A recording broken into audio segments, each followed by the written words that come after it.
Paroveti Ganana Lagu Chetasam Udara Charitana, liberty of addressing all of you as brothers and sisters today.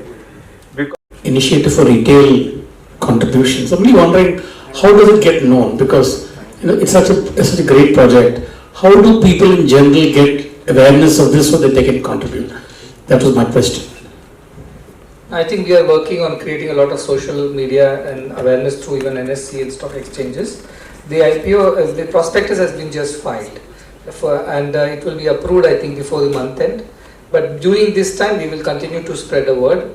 And as our partners, Prabhudas Leela, they have also joined us in. So they will do that spreading of the word as well. And also I believe in coming times, when the stock, any of these listings are happening, directly NSE can send the messages out to all the holders of the demat accounts that they're working on, they said. But meanwhile, that is why we are all here, right? Each one of us to tell 10 others. Yes. Those 10 have to tell 10 others. That's how it will grow. Thank you. Congratulations for such a noble cause, and this is really heartwarming to know that there is a governance in which one can invest and know that the money is going in the right direction. But I would like to know that when one subscribes for this IPOs, is this the first IPO or there are many such IPOs which have already taken place? Some more IPOs have happened recently, both on Bombay Stock Exchange at BSE as well as NSE, because Social Stock Exchange exists on both the exchanges. I believe so far there are 10 listings have happened. 10 listings have happened, and I think a total of 22 crores have been contributed. So that's why this is single largest, because the listings have been from 50 lakh rupees or 30 lakh rupees onwards to the last one I knew was 10 crores. And now it is one more listing is happening, which is for 15 crores, and now ours is at 18 crores. I'm glad that it's increasing day by day. It's increasing. Awareness It's is increasing. day by day. Yes, it is increasing definitely. is registered on it in terms of accountability, in terms of transparency, in terms of delivery as well. So thank you, Sadhguru, for briefing us and for this pearls of wisdom. And thanks to all of you for taking time out on this busy weekday, navigating through the traffic of Amchi, Mumbai, and being here. Looking forward to all of you on behalf of the Board of Trustees of Prashanta Bala Mandira Trust and Sadhguru. I would like to take the opportunity and privilege to invite each and every one of you to come and visit Muddenahalli Satsai Grama, where all this magic is happening. It is just 45 minutes from the Bengaluru International Airport in the correct direction, the non-traffic direction north of Bangalore. So please be there. There is a family there waiting for you. Please come, because seeing is believing, and let us come together and make this history happen. Thank you very much. Thank you, everyone. Exchange, we would trading on this? How typically work? I was just waiting for that question. Yeah, exchange by definition should have something of value that can be exchanged, right? That is the basic concept. That's why I clarified what is the value that you generate is a social value which does not get monetized. So as of now, there is no provision for you to trade it and give it to somebody at a higher or a lower or whatever prices. It is something like a donation basically. You have made a donation and that receipt of the donation stays with you. Now what value does it create? As it stands today, it is just a credit of that particular stock or whatever IPO in your account, demat account, and it stays there. You can tell your children and grandchildren that I was a part of something as wonderful as that. We gift our shares, right, to our children. We leave them for their future. So leave this as a legacy is what you can do for now. And you keep getting every year, it's a mandated report on what is the work going on. NSE will send you that. So you continuously keep getting updated. The whole information is put in the public domain. So you keep knowing that as investor what's happening with your money, how far the projects have gone. But I believe there is a discussion of creating impact bonds in the coming times, and these impact bonds would help you to even trade it later. So those who know how these DIBs work, you see, development impact bond, that is something that will come up in Social Stock Exchange, is what the grapevine says, but I do not know when and where. But once it's ready, then you might be able to trade those bonds as well at a small interest, and that is coming in the future, I believe. Guruji, I request you that this is such a noble cause. There are so many people looking to give donations, and they want to know that they're channelized in the right directions. Like for example, Rotary is there and all of them. If this awareness could be brought to them, it would really help. Yes, we do work with many organizations like Rotary also. There's some representatives also here. We would ask them also to spread the word. And we have a IPO, some kind of a document and things like that, which we will pass it on. Luckily today we don't have to do a lot of spending on marketing, because you have WhatsApps, you have social media, it spreads very fast. So as I said, each one of you, please spread it to all your friends that you know of. And I'm very glad last year when I visited, it was 50,000 rupees minimum. And one argument I had was, how do you expect that from a salaried class? They may not be able to do a minimum 50,000. Please bring it down. And 10,000 was agreed upon, and it was immediately implemented. And I think with the blessings of the finance minister, when you don't have to pay taxes till 12 lakhs, and large part of India falls in that bracket, I think this year we can spare 10,000 rupees for a good cause.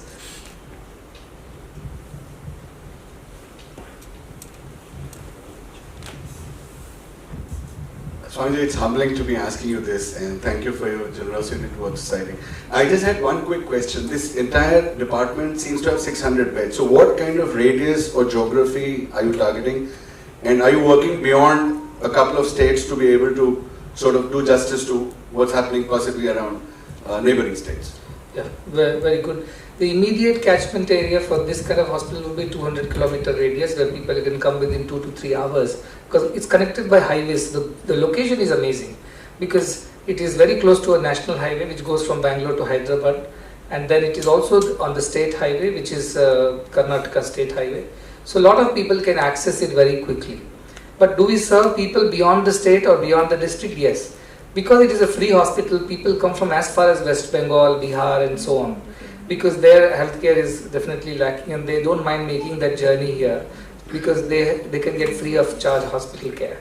So the nearest example I can give you, which would be kind of set the benchmark, is Christian Medical College Vellore, which is in the neighboring state of Tamil Nadu, and that sees this kind of work, that does this kind of work, subsidized care. I do not know whether it's totally free for all, but I think it is subsidized. But this being a totally free hospital for all specialities, I think it will just be the next big thing. And I believe that as it grows, people from all around the country would be benefiting from this. So that is something that we are looking forward to. And what also it does is that it creates that kind of case mix for the students to learn. See, free hospital is not simply just doing, as I said, treating the people, which is a good thing. But simultaneously, you will see patients from around the country. And that's a huge teaching opportunity, learning opportunity for the next generation of doctors. And that is something that is happening on the sidelines, which is also a great benefit of this project. We also have a good demographic profile, Swami. Patients coming from northeast and all. We have patients coming from everywhere. Now it's spread. So people in our, like Sanjeevani Hospital, which is a chain of pediatric heart hospitals, we have in Palwal, Kargal, Chhattisgarh, Telangana, and now Mudanhalli also. We get patients like, I think every third patient or fourth patient is from UP, irrespective of whichever is the center, because the population is so high. Children are born more in UP and Bihar. So every third patient would be from the UP, or fifth would be from Bihar or Bengal. This is how patients are coming from everywhere. Free health care of that magnitude is not available anywhere in the country. That to tertiary care, secondary care, primary care is okay. Tertiary care, you get a heart attack and you go and spend 5-6 lakh rupees, minimum that is.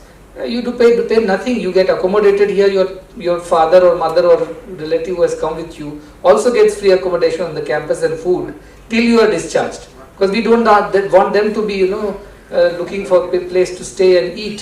So till the moment we accept you inside the gates, you are our responsibility. Until you are cured and discharged, you and your family is our responsibility.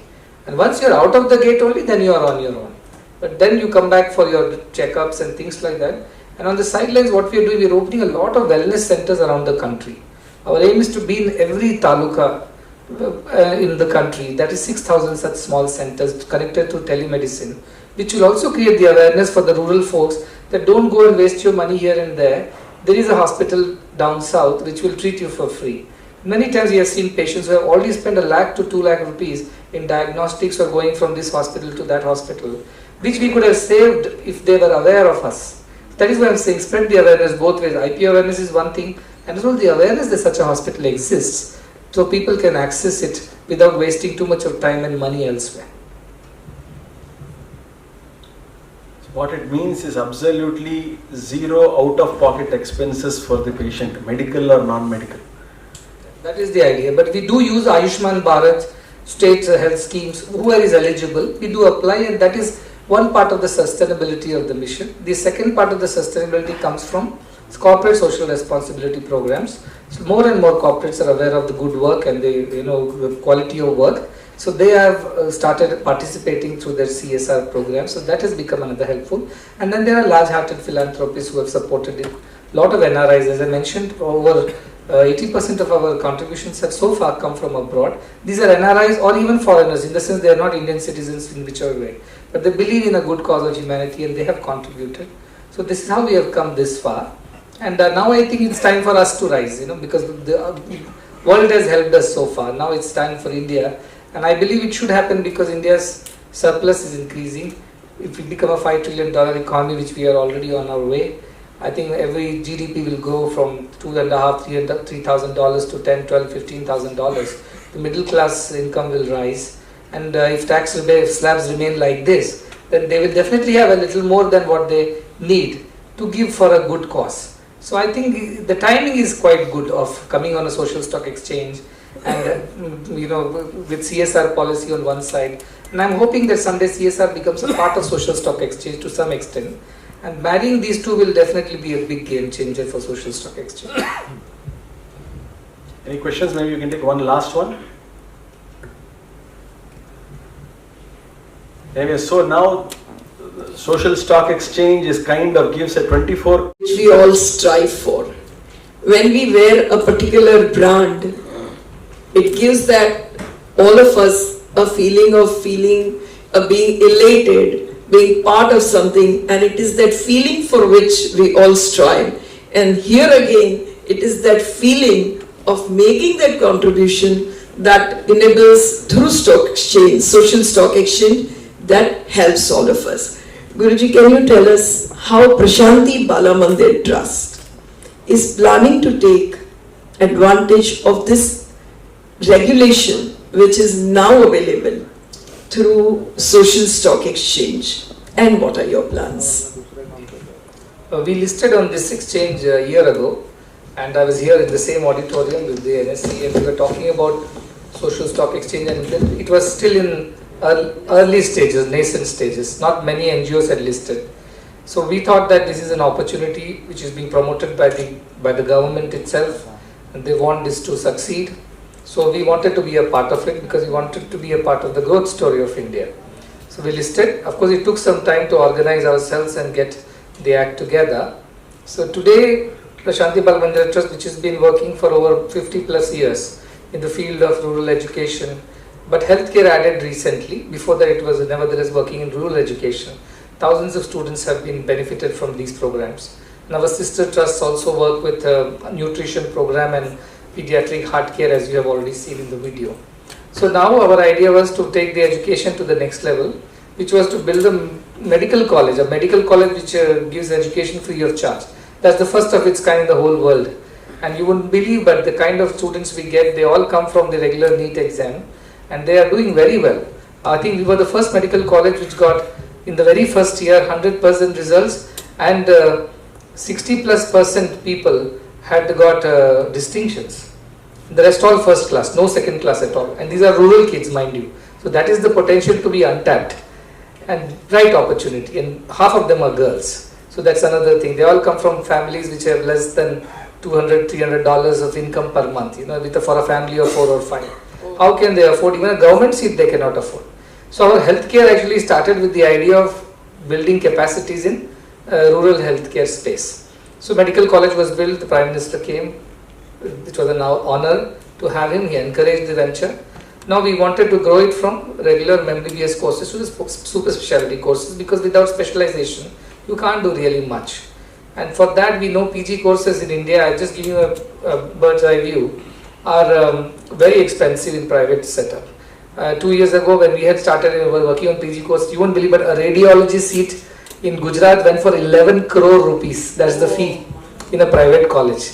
You can only imagine what is going to be the future if seats are few and there are more contenders for it. Where is the chance for a rural person to come in?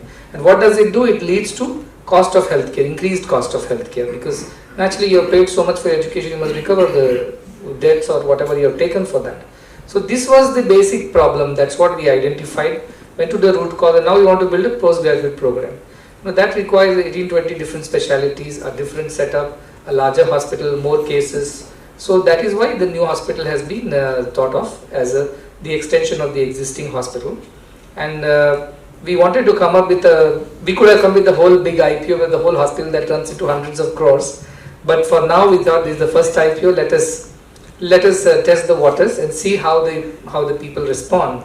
So this IPO is only for the emergency and trauma care department, about which I can never overemphasize how important it is. Should anything go wrong, you need the treatment then and there. For everything else you can wait, but this is something that has to happen there and now. So this is why first we are coming with emergency and trauma care, and I hope that we will get good response from the market, because I know you might be in Mumbai or Delhi or wherever, but whoever goes through that, it's a human being, and it can happen to us as well, to anybody for that matter. Nobody is safe. We have lost CEOs of some of the companies that you mentioned in road accidents. Not that they could not have, they could not access healthcare, but it was just that there was no time. By the time you take the person to the healthcare and do something, or even do whatever needs to be done on the road, you need capacities, you need people with skills. So this will serve two purposes. One, it will serve the patients, and also it will build capacity, it will train the next generation. So it's like two birds with the same stone. So it is far more impactful as an IPO from that point of view. So that is the idea of this, how we want to utilize this. Just one more additional point I'll make. You could imagine a 600-bed hospital is coming up with no defined cash flows. There is no stream of income, there is no IPO which is done so the money is in the bank account, there is no debt which is tied up. But like this, 27 other hospitals have already come up, and this will also come up, and the deadline when it will come up is also decided. So you can imagine the power of blessings. It is not only a human effort which is bringing fruit to these kind of ultra ambitious targets with deadline, but it is the blessings which come back from nature and make every such purpose come true.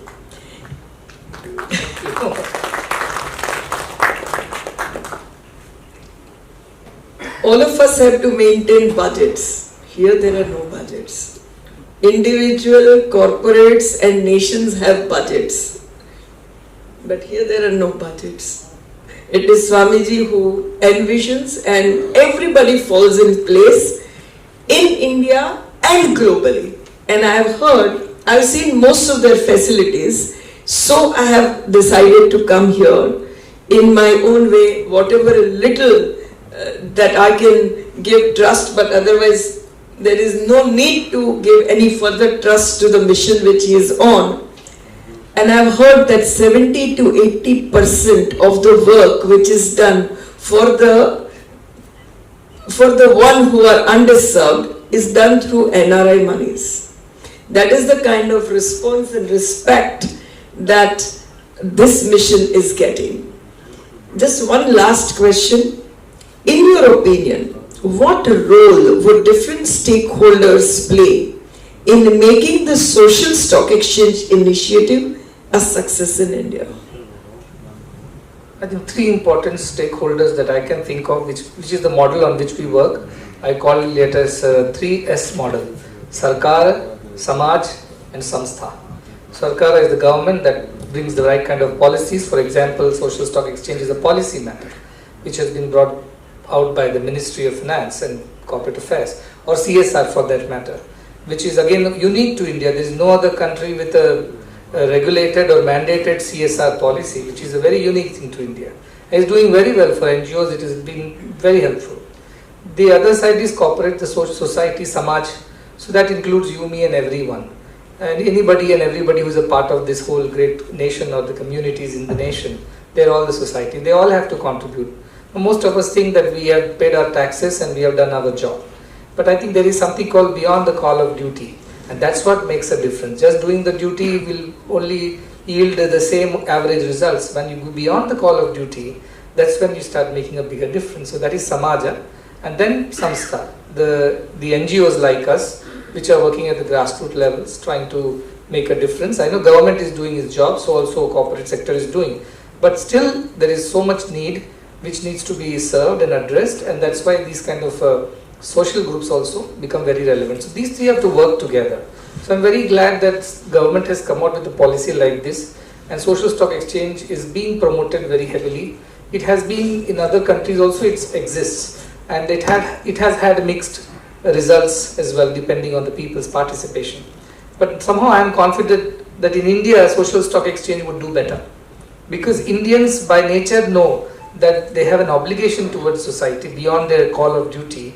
And we all do that. We go to temples, mosques, gurudwaras or synagogues. We all contribute religiously and even non-religiously. When we look at some disaster, a flood or a national disaster or like COVID, we all did our part because we felt for each other. So I think that's there in our DNA as Indians. And now I want to invoke that idea of giving without conditions, without expectations, selflessly. That is Indian culture, and that is what is something that we can do.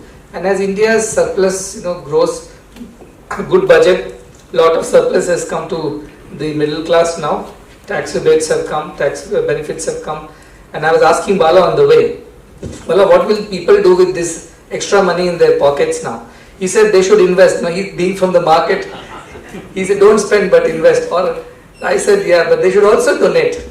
They should not just invest, because whatever they have done, they can give it for a good cause. And I'm very glad that they have brought down the minimal to 10,000 rupees. Earlier it was 50,000 when you were last year, but they're taking some progressive steps. It goes through a demat and a broker thing, and I'm glad that an institution like yours, that is Prabhudas Leeladhar and Amisha ji being the CEO, she has agreed to help us do this IPO. And I just want to leave with the information that it's an 18 crore IPO, though the cost of the department is 38 crores. But we want to start off with the first phase, which is 18 crores, and then eventually probably the rest of it will cover in some time. So a one Sunday outing with family on a dinner and movie just needs to be put by 18,000 people. If 18,000 people decide to put 10,000 rupees in this IPO, this will be more than a success. And a very large part of my senior team is sitting here, who have first time got the chance to understand what mission, and I'm really thankful to all of you also to spare time and come over here. I am very thankful to Bala, of course, who initiated me, and of course madam, to you also, and the entire press to take out time and be here. And imagine, can we not put together 18,000 people with 10,000 on this IPO and make it a grand success, so that this becomes the largest IPO till now on the exchange, and also that this spares the room for many more such things as we see and as we keep getting the communication as to where our money is invested. And I think this will also have the ATG benefit. So anyways, you need to really do that. So thank you so much.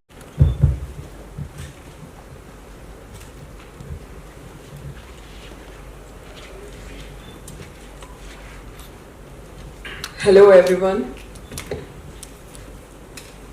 I can see that a small auditorium is also not filled, being a working day and so many other excuses. But I'm sure everyone present here have understood that this is the best 30 minutes that they could have spent or invested of their lifetime.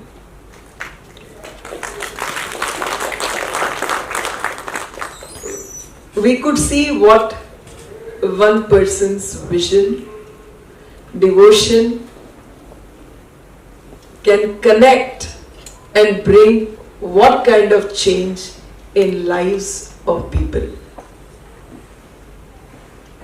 This social stock exchange, which is being granted permission by Finance Minister in 1920, is one attempt to give each and every one of us an opportunity to get the blessings.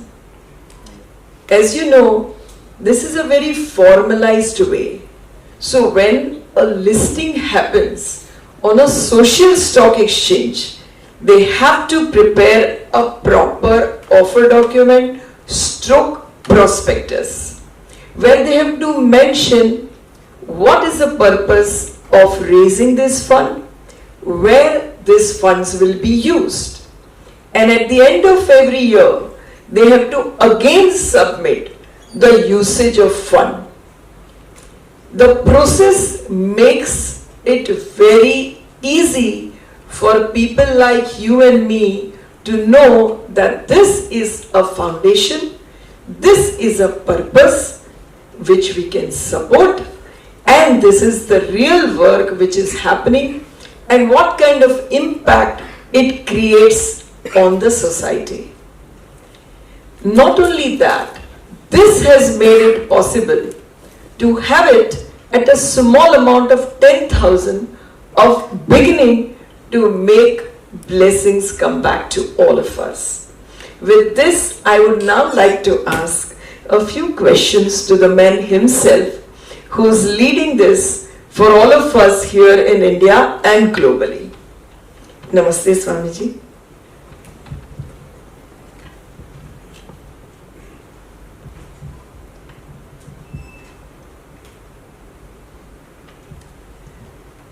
So, as I know, some of the best corporates, and when I say some of the best means totally the best in India, be it the entire Tata Group, be it the Infosys, be it of course the Birla Group, all have been supporting through their CSR this mission which Swamiji is running. So what do you think and how do you think social stock exchange would change the social development scenario in India?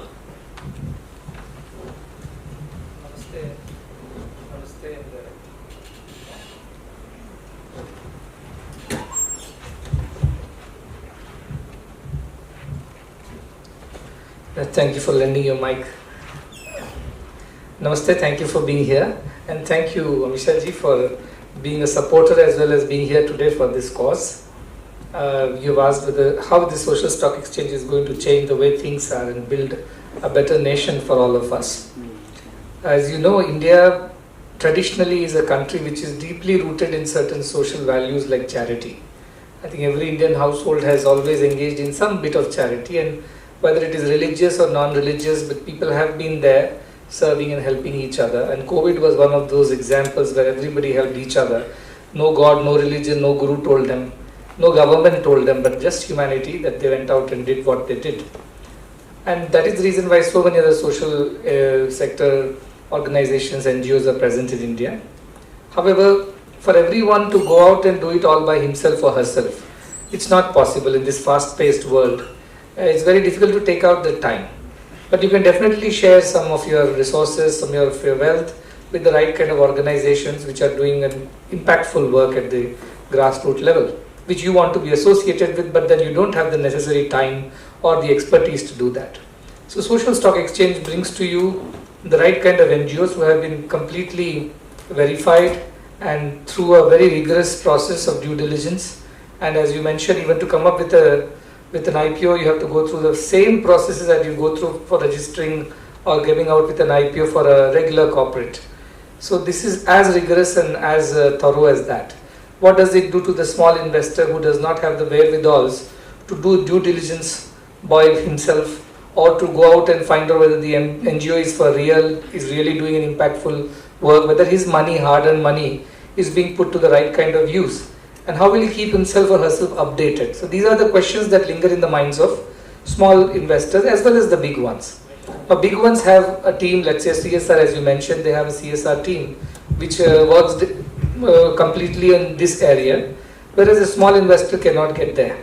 So I think India is all about small investments too, not just about the big checks, and to help everyone participate in the development of the country, not just a few. I think Social Stock Exchange provides us with that right kind of platform. So you can be rest assured that the money is going to the right cause in the right NGO, and you can work with any NGO across the country. It doesn't limit you because of the geography. You want to help an NGO which is working in the northeast, but you are here in Mumbai. How do you do that? You can't go all the way and check on things or send the money and check on whether it's used properly. But a social stock exchange gives you the platform. So it is just the same concept as the regular stock market. But as Bharat mentioned, the returns are intangibles and actually infinite. How do you assess a mother's relief when the child is cured, or a father's relief when he's able to support the family because he has come out of the emergency without a debt, without a burden of any finances? How do you assess the potential of a child who can educate himself or herself now and go on to become, who knows, the president of the country or a big corporate CEO? We do not know what the potential is. So therefore the social stock exchange is only different in that aspect, that the impact, definitely numbers can be shared, but the real impact is definitely intangible and cannot be totally assessed anytime. So it is a feeling that you get of doing good and you feel good. I think that is the bigger thing that does it, is of course build the social infrastructure of the country, without which economic infrastructure or anything else will fail. So that is also the great contribution of these kind of exchanges. Thank you, Guruji. And this A very warm welcome to today's event.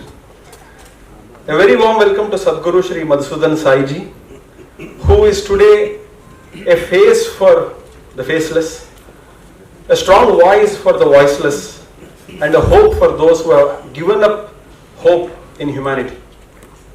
Under his spiritual leadership, today 1 crore children are being served nutritious breakfast in rural India totally free of charge. Under his leadership, close to 3,000 children are getting value-based education from 6th standard all the way up to post-graduation and even doctoral studies, and 50% of them are from rural India and first generation literates. A warm welcome to Ms. Amisha Voraji, Chairperson and Managing Director of PL Capital Group. She is one of the leading women entrepreneurs in India's financial services sector. She is a chartered accountant by qualification and an equity market expert by profession, with an experience spanning for over rich 35 years. Pleasure to have you, madam, here. My name is Bharat Kumar, and I serve as Director of Projects in Sadhguru's mission, which is Sri Madhusudan Sai Global Humanitarian Mission. I have the opportunity and the blessing to oversee close to 85 transformative projects. Prashanti Balamandira Trust is a flagship trust under Sri Madhusudan Sai Global Humanitarian Mission, involved in providing quality education and healthcare, absolutely free of charge. May we have a short video today now about the activities of the mission. Can we have the video, please?